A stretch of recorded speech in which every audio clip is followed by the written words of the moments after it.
Hey everyone, hope you're doing well.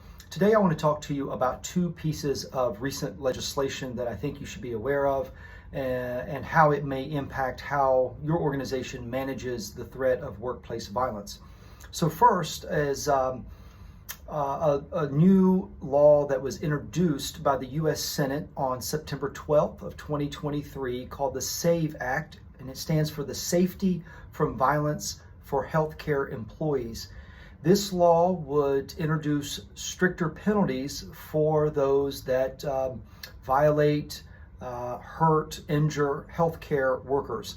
We know that healthcare is really on the front line of experiencing workplace violence, mainly by patients and their family members. And so this law is an important first step in protecting our healthcare workers. It has not been signed into law. It has only been introduced. And so it should be something that you hopefully keep an eye out for, because if it is passed, it may change greatly how organizations prepare for and also train their employees around workplace violence.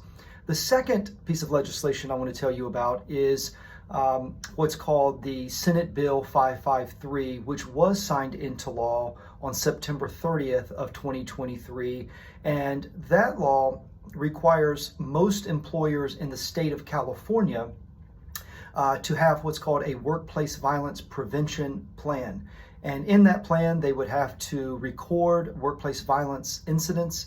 They would have to train their employees every year on the workplace violence prevention program, and they would have to update that as employees experience new threats or new acts of violence in their course of work. Now, that law, to my understanding, I'm not an attorney, does not apply only to healthcare workers. This is a law that would impact almost every employer in the state of California, and I think it's a great first step to keeping our employees safe, and hopefully it'll be something that we see adopted across every state and most organizations. So I'll include a little bit more information about these pieces of legislation. Hopefully this was helpful, and as always, I look forward to your comments. Thank you for watching, and have a wonderful day.